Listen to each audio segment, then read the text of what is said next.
What is going on, everybody? Welcome to the Lineman Life podcast.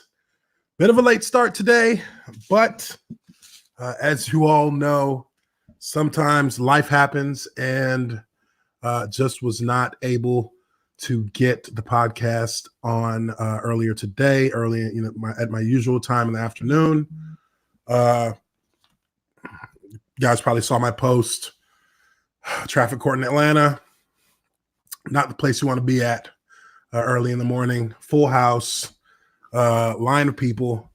And in this city, that is a recipe for disaster. So I'd like to welcome everybody who is tuning into this late edition, but we are going to get this thing started. I think one of the big stories to talk about right now, obviously, is situation with Luke Kuechly. Luke Kuechly, the all-pro linebacker from the Carolina Panthers, has announced his retirement at the age of 28. And, it is pretty significant that we have yet another young, in their prime, at the top of his game player in football that has called it quits and has decided that they would, rather walk away from the game now than still play the game and continue to put their body in harm's way. And, if you saw the video from Luke Kuechly, if you saw the video of his retirement announcement, it's a pretty hard video to watch if you're a player. It's a pretty hard video to watch if you're anybody, because it's obvious you can see it all over his face that this was something that was really eating away at him, and it was really hurting him to have to make this decision. And I actually posted on Reddit, on the subreddit NFL. I posted a little statement there, just a little perspective of my own on the situation. I'll drop that link in the chat for you guys to take a look at. But, it's never an easy thing for a player to have to walk away from the game. And for Luke Kuechly, you could tell that this was something that, was breaking his heart. And I got nothing but respect for the guy. I think that he played the game the way that you want to play it at his position. I think that the guy has shown that he's nothing but a class individual on and off the field. And, it's really a situation that you can only wish him the best of luck moving forward. The guy he's made his money. He has, solidified his own reputation as a player, solidified his own legacy to the NFL. And he's stepping away from it because it's the right thing to do. And I look at that situation and I can't say that I blame the guy. I can't say that I blame him one bit, because really at the end of the day, you got to worry about your future. This league is a business. This league is cutthroat. And to a certain extent, there's no real loyalty to be reciprocated from for the vast majority of players from the franchises that they play with. So in this situation here, we all know that he had issues with concussions in the past. And, truth be told, I personally believe that is the main reason as to why he's stepping away from the game. I think that he is, well aware of what can happen. He's well aware of what the repeated trauma to the head can lead to. And, in my experience since I've been retired, honestly, I believe that, if you play football, you're more than likely going to have to deal with those consequences in one shape or another. It's going to happen. It's just a matter of how bad and how much. But yeah, great player, seven-time Pro Bowler, seven-time Pro Bowler out of 8 seasons, 5-time All-Pro. This guy led the NFL in tackles, I believe, since 2012. So definitely is a guy who has, earned his stripes. Obviously, he's made a ton of money. Yeah, he left some on the table. Yeah, he left probably a new contract on the table as well. But hey, what's 4 more years of your life in, this battle in the gridiron compared to the rest of the life that you have to live afterwards? And again, it really boils down to the fact that at the end of the day, he saw the signs. He saw the writing on the wall, so to speak, that it was time to make a decision. And I'm sure, and I feel like, honestly, he probably got some advice from somebody who knows a little bit about it, who said, look, you can't keep playing this game. It's going to kill you. It's going to hurt you badly. And you need to step away from it. That's just my speculation. I'm not saying I knew what happened. I'm not saying I know why I know or what the situation was. But I mean, you think about the position he played, the linebacker position, which is probably outside of running back, and to a certain extent, the offensive line and D line. That is a position on the field where you make a lot of impact at high velocity speeds. And as a middle linebacker, a lot of those impacts are going to be, your head's going to be a part of it. That's just how it is. That's the nature of the sport. We can all talk and politic about what we think, but at the end of the day, it really boils down to that. It really boils down to the damage that you're willing to take to continue to play this game. So I salute Luke Kuechly as a generational player here in this era of football, in this modern era of football. Short-lived career, relatively speaking. I think his 8-year career is not anything to gawk at all. I played 7 years. It went by in a flash, but that's still 7 years. The average NFL career is what, 1.8 seasons, 2 seasons long. So at the end of the day, this guy he's accomplished a lot. He has accomplished a lot. He has nothing to, he should have no regrets. That's how I feel. He should have no regrets. The guy has played the game at an extremely high level for a long period of time, and it was unfortunate, but he has been injured numerous times in a way that is going to be a red flag. The longer that you play the game, and that is what it boiled down to. So I knew it was breaking his heart. I knew that it was something that hurt him to do. But at the same time, that heartbreak, that disappointment will pass, and you'll begin to, find a way to start that new life that you have now as a former NFL player.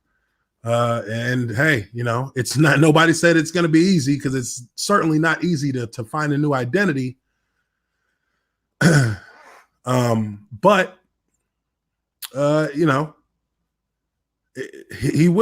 he'll be fine. That guy will be fine. He's got a ton of money to sit on. He'll be all right. So with that being said, let's move into our next topic of discussion. And I'm going to bring this up here because this is somebody that anybody who's been watching my channel, they know, anybody who's been listening to my podcast, they know that I have had a thing or two to say about this gentleman here. But let's talk about Drew Rosenhaus. Reportedly parts ways with Antonio Brown until wide receiver seeks help. Now, How many of us are surprised by this? I would venture to say not many. Antonio Brown or Drew Rosenhaus rather, parts ways with Antonio Brown until this guy receives some help. This is a hilarious headline to me, mainly because, he's doing this now, but we all know that Drew Rosenhaus has been thinking about this for a long time. He has been the spokesperson for Antonio Brown since his time in Oakland. And this guy went to bat for Antonio Brown in Oakland on numerous occasions. He went to bat for Antonio Brown in New England. And now, amidst multiple sexual assault, sexual misconduct allegations, he finally, after, the tirade that we witnessed him go on just a few short days ago on Twitter or Instagram or whatever the hell he was streaming on. I mean, is it any surprise that Drew Rosenhaus was like, you know what? I wipe my hands. I wipe my hands clean. I'm not dealing with you anymore. I'm not surprised by it. Not one bit. Matter of fact, it should have happened probably 6 months ago. But here we are today, and Rosenhaus is out. Rosenhaus is out. Sorry, I got to sip my tea there. Look, this guy went on a tirade the other day with his baby mama, girlfriend, ex-girlfriend, I don't know. But, I mean, if you see the video, it is a man unhinged. It is a man who has lost control. Easy to see, easy to understand for the layman. This guy, I mean, this is one of the things that, in my opinion, is a clear symptom of, part of what CTE brings to the table for certain people based on, their personalities already to begin with. With Antonio Brown, you have somebody who is so completely engulfed with himself, somebody who is so completely obsessed with his image in the realm of social media that he actually live streams himself having a tantrum at his Florida home, outside of Hollywood, Florida, swearing, cussing at everything moving. Not just his baby mama, but the cops too. What is wrong with you? What the hell is wrong with you, man? Look, you need to go see a therapist, AB. I'm saying it because, look, I understand, there's things that can cause a quick trigger. Sure. True enough, but you can't do that. You got kids. Your kids were out there in plain sight while you berated and utterly embarrassed yourself and your baby mama in front of your children and in front of cops. And as a result of that, the police department out there, I guess he was trying to make some kind of donation, and they just were not having it. They severed all ties in dealing with Antonio Brown. They want nothing to do with him, which means if he gets pulled over at any point in the next year and you're not squeaky clean, you're going to jail. That's a guarantee.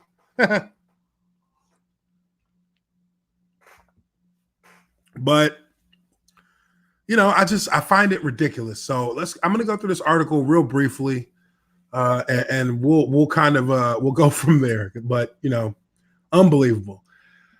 And this is coming out of Bleacher Report. Bleacher Report says agent Drew Rosenhaus was reportedly parted ways with free agent wide receiver Antonio Brown amid his myriad of off-field problems. Rosenhaus wrote a letter to the NFLPA expressing a desire to work with Brown in the future, but only after the receiver seeks help. And, look, probably talking to the wrong people when you're talking to the NFLPA. NFLPA has kind of turned their back on AB long ago. So not so sure that those are the guys. I mean, they're not really in the business. They're in the business of post-career players and trying to help them, but they're not in the business of post-career players and trying to help them. Let's just put it like that. Brown has been a free agent since the New England Patriots released him in September amid sexual assault and sexual misconduct accusations from 2 women. The NFL has been investigating the allegations for most of the 2019 season. While Rosenhaus has been Brown's biggest public champion in the months since his Patriots departure, his behavior has become increasingly erratic. Earlier this month, Brown live-streamed a profanity-laced tirade aimed at his ex-girlfriend and police who arrived at his home for a domestic disturbance. It happened in front of his children, who were placed in a police car and taken from the scene. As a result, the Hollywood, Florida Police Department announced it was ceasing all ties with Brown and returned a donation he made. Brown has also continued his controversial use of social media and recently released what? A rap video? What? This guy released a rap video that included private footage of his workout with the New Orleans Saints. What? What? Rosenhaus is shown in the video with Brown, but the wide receiver says this ish is all a lie in regard to the workout while speaking on the phone. He also called the workout, which was likely set up by Rosenhaus, a publicity stunt. Rosenhaus has maintained he expected the team to sign the 7-time Pro Bowler when the investigation ends, but that seems unlikely now that Brown is without representation. Look, this guy, you know what? First off, I got to see this rap video. Let's see this rap video. And look, I don't even care if they strike me for if they pull this one down. I got to see the video. Let me pull it up here for you guys. Just 1 second. Let's see here. My goodness. This guy dropped a freaking rap video? Jeez. With behind the scene footage. Let me share the audio. Hold on. Let's see. Stop that. Share screen. Chrome tab.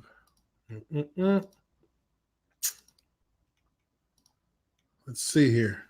To me, AG, I think it's. Let's see what old Antonio has to say. To me, AG, I think it's more important than the economics is getting back on a team and playing for the Super Bowl. They want to get to know you before they offer us a contract. And they want to take you through a little workout because they have a great team and they want to make sure you can fit in. They want to meet with you and make sure it's not going to be. This is going to be interesting. This is going to be really interesting. All right, that's enough of that. That's enough of that. Wow. I mean, okay, look. Made a rap video, whatever. But this guy is he doesn't want to play football anymore.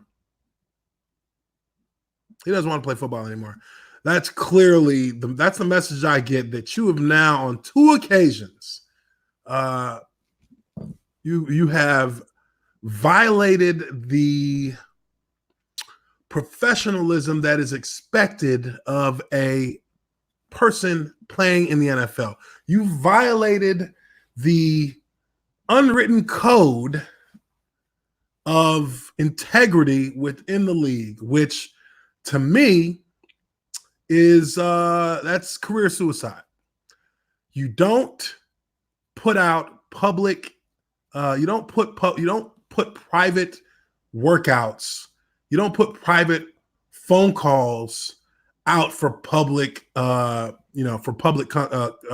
consumption. You don't do that. This guy's an idiot, but I don't think he's aware totally of what he's done to himself. I don't think he is. They said, I think it was about a month or so back, they said that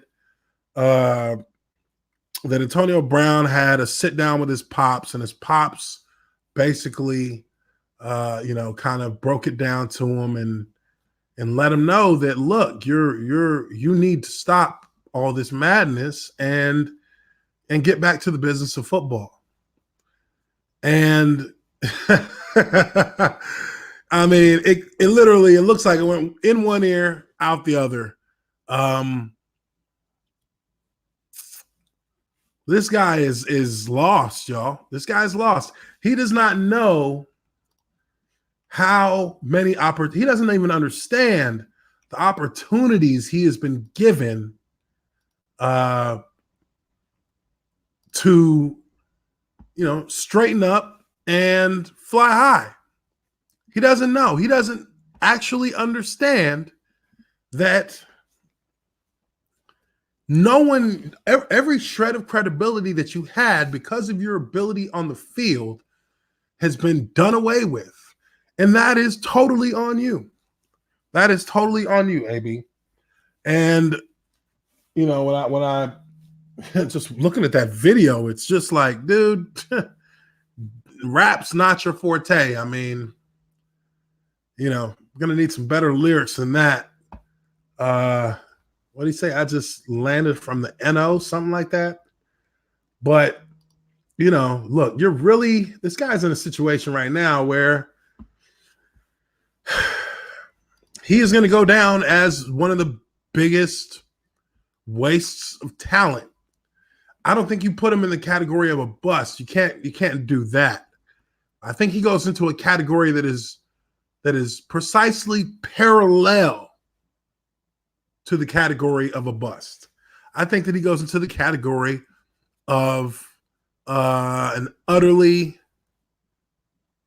self-destructive, egomaniac who thought it was better to run his mouth than to actually optimize his talents in a straightforward way. And I know that on one end, he'll say that he's fighting for his freedom, but this is a business. This is a business. Let's not get it twisted. You sign contracts to play, and you play through those contracts. Now, there's no guarantee that you're going to play through the whole contract. We all know that. But that's besides the point. The point is that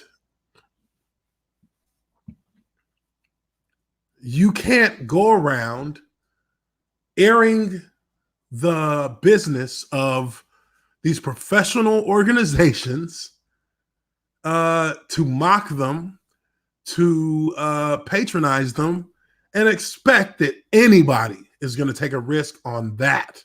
That is just pure buffoonery. And as far as I'm concerned, he has not earned the right or the privilege to play in the NFL again. And I don't think that he will. And I don't know that he cares. But hey, what are we going to do other than at this point wait to see where this dumpster fire takes us with him? I mean, the guy he's going to need an awakening. He's going to need an awakening, or he is going to have a rude awakening. That is where I see this thing going.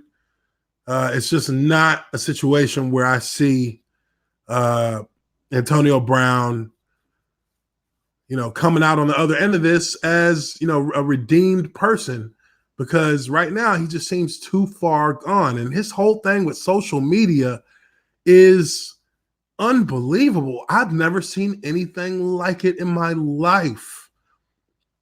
I've seen people who take selfies every 10 minutes. I've seen people who post on Facebook, Instagram, Twitter, 10, 15 times on the hour.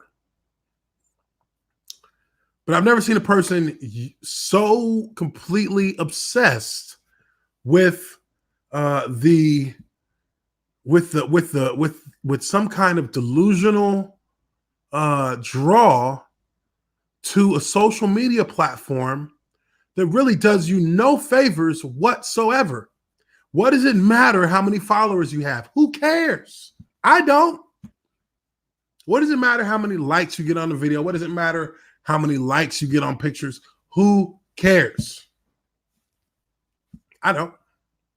I mean, I care how many likes or how many views I get on a video because that's a monetized aspect of what I'm doing as a commentator of all things professional sport, professional football. That's kind of my thing. I'm good at that. I'm building that. And you know, there's an audience for it. Everyone who's here listening to my podcast, all whom I appreciate greatly, all whom I don't take for granted because, you know, I started this thing 4 months ago and it's growing. You know, I've got 6,500 subscribers at this point and we're growing. I've got, you know, I've also kind of taken up doing some posting on Reddit, just kind of put my perspective out there, it's kind of a weekly journal thing for me. And that's that. I'm taking what I know about the game and I'm trying to, kind of share the perspective with people who didn't have who didn't have the opportunity I had, and by no fault of anybody themselves. I mean, you know, everybody does what they want to do in life. A lot of people love football. Doesn't mean that they wanted to play it. It doesn't mean that they could play it, but I was able to play it. So I want to share some of that knowledge, some of that perspective, just to help, you know, add to what people know already or what people think they know. It's not really for much more than that. But this guy has such an unbelievable obsession with social media. He is so focused on having his life out there in front of people for social media that it is going to haunt him for the rest of his life. And it is going to haunt his kids because when his name is ever brought up, Antonio Brown, when his name is brought up, when his kids are older, there's not going to be any hiding how you've acted. It's not going to be any hiding of how you acted towards those kids' mother. And to me, that is the most disappointing part of all of this, is that in everything that he's done, it's been squarely on him until now. He's brought his kids into it because you're yelling and screaming and cussing and acting like a damn fool in front of police officers, in front of people who were probably your fans at one point, people who probably were at some point hoping that they could have gotten a chance to meet Antonio Brown. And their first meeting with you, the first impression they have of you will last forever. It will last forever. And when they talk to their kids, that's the light that you'll be talked about in. And for me, that is a fate that is worse than many things in this world. It's for your name to be categorized as something that was not favorable or even neutral in the minds of other people. So Antonio Brown is definitely, he needs to go find help. I think he needs to go find help for psychological and just for his own peace. He needs to go seek help. There's no denying the talent that this guy has. No denying it. No denying his talent whatsoever. But this guy is quite literally going off the rails in clear view of everyone in the world, everyone in our society, everyone in our part of society. in our football part of society as well as in the regular part of society. And that's a damn shame because could have been way different. Could have been way different. But let me know what you guys think. You know, leave your comments down below. Leave your comments in the chat. I just really think that as a player, as somebody who's been out there, you know, you want people, you want to treat people with respect, regardless, until they show you that they don't deserve it. You try to treat them with respect. And you know, this guy's shown over and over that he's not willing to do that, and that people should bow down to him, and that people should grant him favor regardless. And look, it's not going to go down that way. Money doesn't solve everything, and your popularity that you once had will not last forever when you act the way you act. So, with all that being said, it's time to move on to something else. Now, this one's a little bit juicier. Odell Beckham Jr. This guy, this guy has an arrest warrant that has been issued for him out of Louisiana for what they're calling simple battery. Simple battery. I'm going to show you the video of this because there's actually video of it, which I'm surprised at. And when I looked at this video, I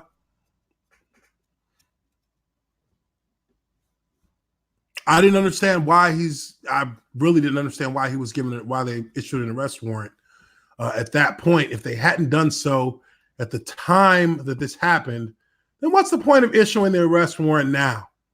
He ain't coming back to Louisiana for anything anytime soon.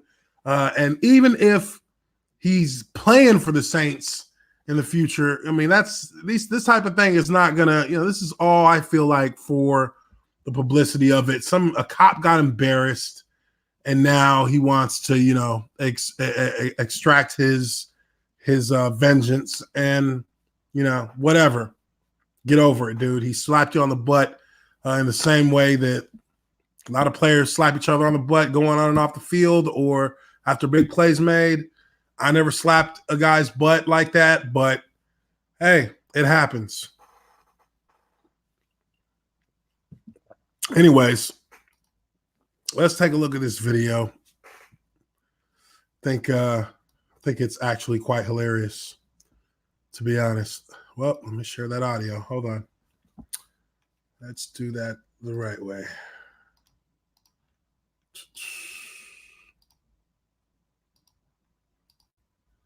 All right, so here we go. Hey,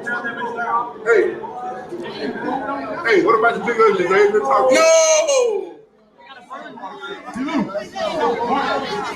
Not really sure what they're doing. Not really sure what this cop is doing. Oh, I think we missed it. Hold on. No! Okay, so this is Odell Beckham. He's standing behind the officer. Hey, what about the big ugly? There he is, right there with the white hoodie on, the white LSU hoodie. Let's pay attention to him. I don't know about that look he gave him.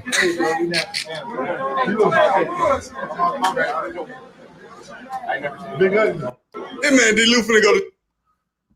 All right. So that is that's the video that he has a simple battery arrest warrant issued for him for in Louisiana. And I don't know, guys. Seems like a bit of a reach, but it appears that, you know, slapping the butt of an officer is not taken too kindly. I think slapping the butt of anybody who doesn't ask for it is probably not going to be taken too kindly. But simple battery, if you're an officer of the law with that badge on your uniform, Why didn't you just arrest him right there? Why didn't you just arrest him right there? The national championship game was 3 days ago, my friend. It was 3 days ago. Why didn't you arrest him right there on the spot in the locker room?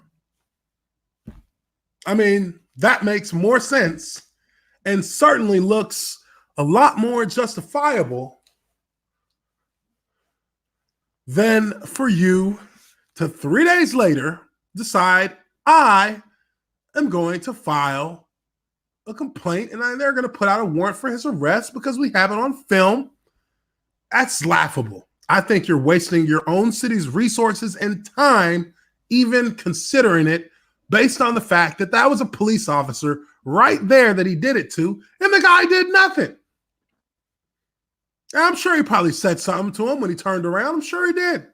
Sure he did. But let's be real for a second here.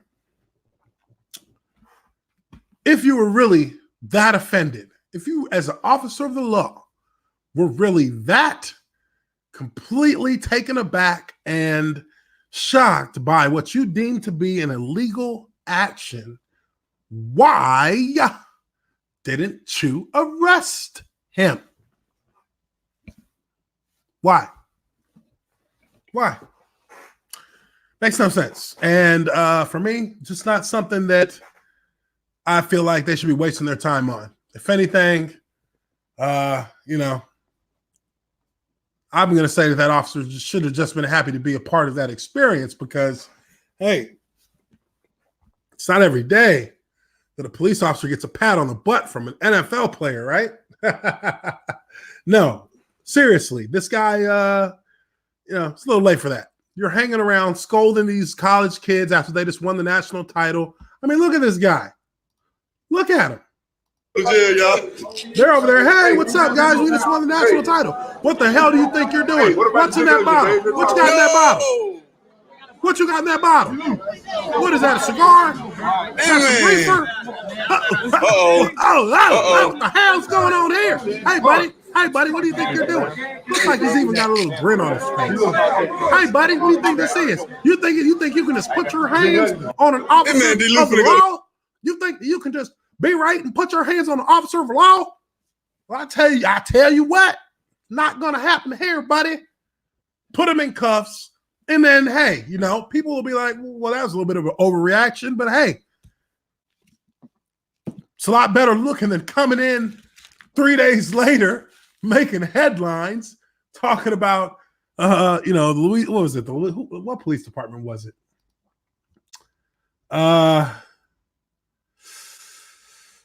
Superdome security guard. Wow, that's pretty petty. I mean, you're a security guard. I don't even care. You're a security guard. You got the same power as a cop in that room. That's your domain. Top flight security. So you got to handle that right then and there. If not, then just let it die, dude. Let it die. And please don't hashtag me too whenever, when you report this or whenever you come out and speak about it. Don't talk about me too because this is not even close.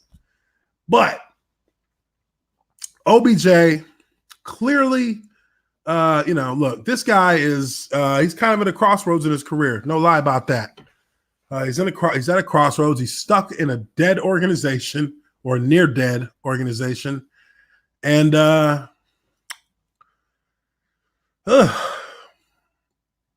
it's not looking too great for him. Let's just put it like that.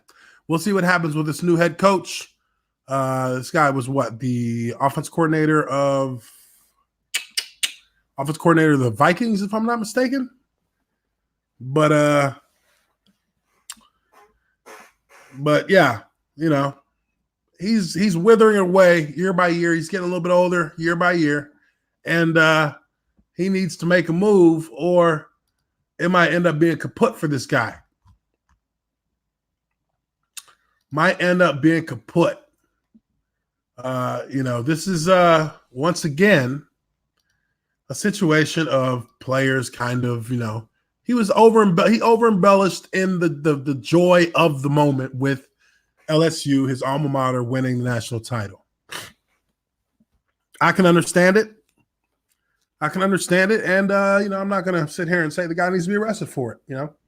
That's where I'm at with it. I just don't think that that's what you want to do.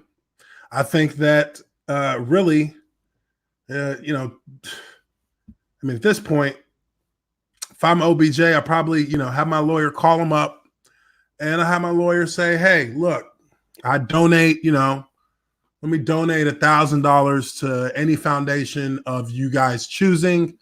It was clearly miscommunicated. It was clearly a misunderstanding. Nobody was trying to batter him. It was, something it was just an action of the moment based on the excitement of winning a title. I mean, what's the problem with that? I don't think that that's a problem at all for him to say that. And I would assume that, they wouldn't be so opposed. I mean, I'm pretty sure they don't even want to deal with this at this point, but they got an arrest warrant out for OBJ. So OBJ's on the run, y'all. He is on the run. On the run. Let's take a look at some questions in the chat. Let's see here. Ooh. Got here, Reed Molnar. Hey Uche, sorry if this got covered already, but what do you think is the deal with AB? Do you think it's CTE related? The last video he put out with the cops is unreal. Yeah, we just went over that. Pretty strong detail, Reed. But I believe that, I believe there's a 50-50 chance. Yeah. Maybe a 60-40 chance, to be honest. He really did kind of go on a tirade for no real reason. He went on a tirade, and something like that in front of police, in front of kids, in front of your ex-girlfriend, and calling her all kinds of names, cussing at her, throwing the B word out there, back and forth and back and forth and back and forth, throwing a bag of genitalia-shaped gummy bears into the road and telling her to eat them. That is that's a pretty douchebag thing to do, don't you think? But aside from all that, those are the main headlines of the day, of the week per se. But I also want to talk about this weekend. Want to give you guys a little bit of information on this weekend. So obviously we got the AFC and NFC championship game coming up this weekend. It's going to be two intriguing matchups. San Francisco is going to be at home playing against Green Bay, and in their first meeting, San Francisco drummed Green Bay, but there has also been talk from the head coach of San Francisco and letting his team know that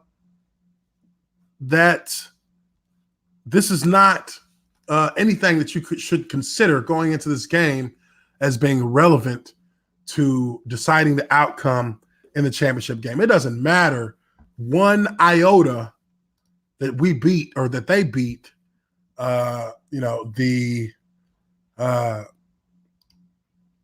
they beat the Green Bay Packers earlier in the season or whatever point it was. Doesn't matter. Doesn't matter. This is a completely, utterly different situation of a team that has momentum, of a team that feels confident, same as San Francisco,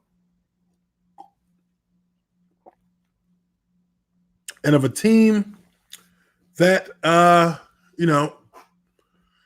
from everything I can tell, has just as much ability on the offensive side of the ball as San Francisco. Now, defenses are going to be major in this game because of that. You have two offenses that can put up points in a hurry. They can put up points with, because of, the star talent they have. Aaron Rodgers, just to name one of a number. And, this guy is kind of, in some ways like Tom Brady. You don't necessarily bet against him in the big game situations because he does generally come to play. But on the other side of that, you got Jimmy Garoppolo, and Jimmy Garoppolo and the Niners are riding a wave right now. And that wave is it's a wave that is a culmination of the physical prowess that they have with their offensive line. I did a breakdown of some plays from their game against Minnesota. You can check that out on my channel in the video section. I did a little breakdown kind of going through technique and concepts for the plays they were running.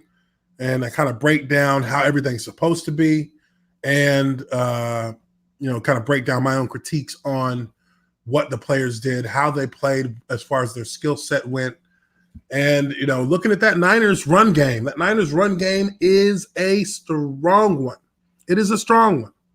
Now, I plan on doing my breakdown of Green Bay and of Green Bay and also of Kansas City before the games actually play. So look out on my channel for that. Make sure you hit the bell notification so that you're alerted when that video drops. My trench warfare videos really dissect the trenches and how the game is played by the linemen, much in the light that you don't necessarily get from the typical football commentary. You just don't get those kinds of focus on the position on the positions on the O-line. And I also talk a little bit about the defensive lines as well, but that's more in regard to the reactions that those defensive linemen have during a pass rush, during taking on a run block, kind of the adjustments that they make based on mistakes or lack of focus from whatever lineman it may be on the offensive line.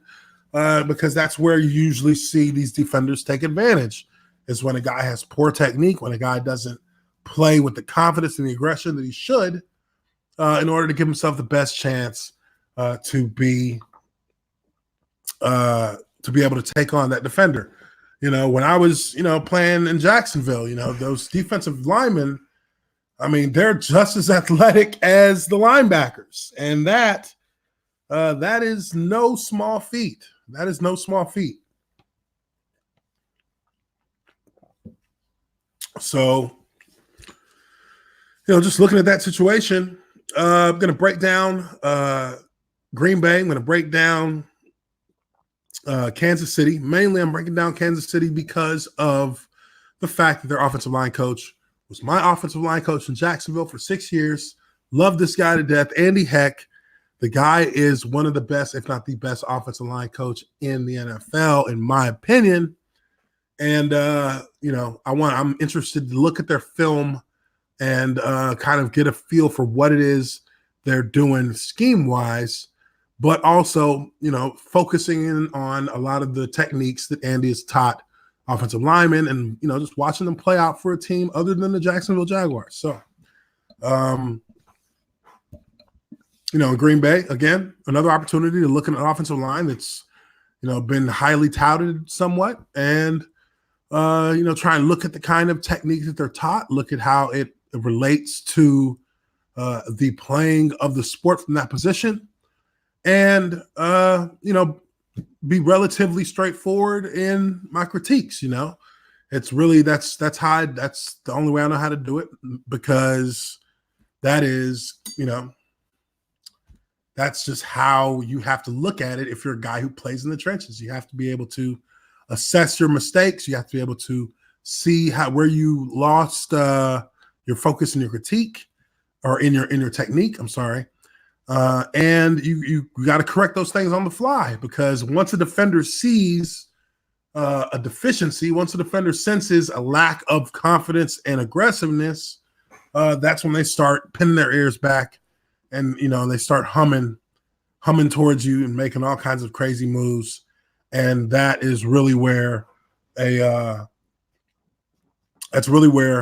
lot of linemen that I have watched on film thus far have gotten beat. It's because they don't use their hands. It's because they don't punch. It's because they don't have proper footwork. And, I'm not sitting here telling you it's the easiest thing in the world to do. It's not the easiest thing in the world to do. But the repetition and the teaching that's done to build up good habits, those are things that can be improved every single day. And, I'm not seeing it that much in the offensive line in the NFL this year. I'm not going to lie.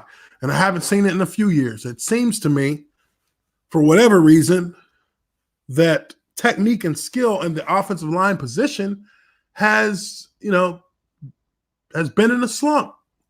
For lack of a better word, it's been in a slump. And I really feel that has a lot to do with coaching. Has a lot to do with coaching. And if there's one person I know is not going to allow that to happen on his line, that's Andy Heck. So I'm going to be looking at Kansas City, and I'm going to be looking at Green Bay, and I'm going to have that third episode of Trench Warfare ready to go before the conference championship games get started. So look out for that coming soon. Now, what are my predictions on these games? Woo! You know what? I'm not even going to predict who's going to win, because when I did do that, I lost on both predictions, and I'm sure the majority of people in the country lost on one of those same predictions that I made. So, that's that. And, we also talk about Tennessee. Tennessee is the Tennessee may, it could possibly be an unstoppable force right now. Possibly. I think they're close. And it all starts with Derrick Henry. We all know that. All starts with him. It will start with him. It will end with him. But I also believe that the best way to defeat a Derrick Henry and the impact he can have on the game, and the impact that we saw that the Titans can have on the defense, is your offense. And that is where we have a situation in Kansas City that I think gives them the edge, is that they have an offense that is not reliant upon the read option. It's not. I think that for everything that Lamar Jackson did this year, absolutely amazing, absolutely phenomenal season, without a doubt. There was always going to be, now that we look at it being, with hindsight being 2020, that read option is probably part of the weakness that they were exposed to have in that divisional round. And I'm not taking anything away from what they've done over the course of the year. And really, I'm not saying anything. I don't think I'm saying anything in the negative right now. I think that for whatever reason, they just did not prepare to make adjustments to that game, to that kind of game that they ran with, that they run with week in and week out. They didn't plan to make adjustments going against Tennessee's defense. And you gotta know that when the end of the regular season hits and the playoffs start, it is a completely different ball game. It does not matter that you were 14-2. Right now, you're 0-0. And the game that you're playing is a one-loss elimination game. They came into that game flat.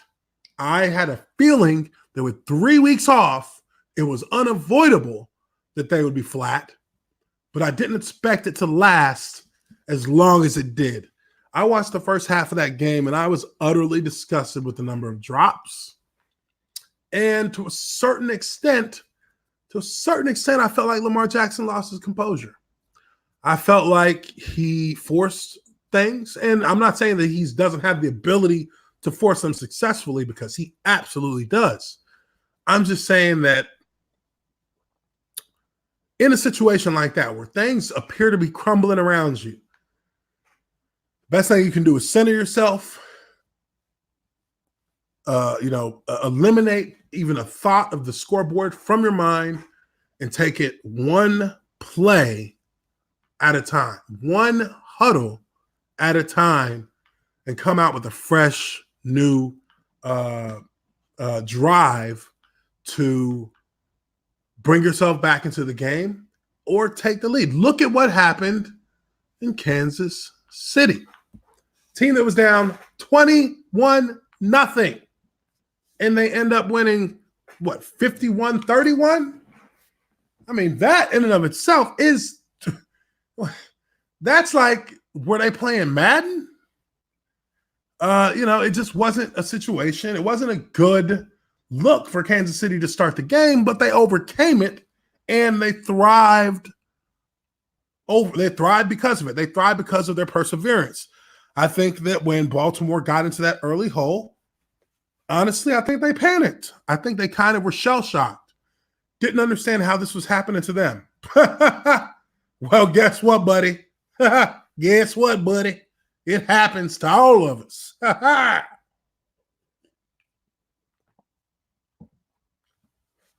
So I'm going to hold off on predictions for this week, but I will say that I expect these games to be some of the most action-packed, some of the most physical, and ultimately some of the most enjoyable football that you're going to see this season. So it should be good. And with that, we're going to bring this Lineman Live podcast to an end. It was a late start today, guys. Not able to go the normal hour and a half, 2 hours that I normally go. We're going to run it for an hour. But definitely Tuesdays and Thursdays moving forward at 12 o'clock. As a matter of fact, I'm going to put up a poll on my channel to find out what days you guys really feel like I should do these. I really want to kind of find a sweet spot with where to put my podcast, but I also want to be consistent. Today just wasn't one of those days, and I apologize for that, but I truly do thank each and every one of you for coming on to the Lineman Life podcast, and I will catch you all on the next episode.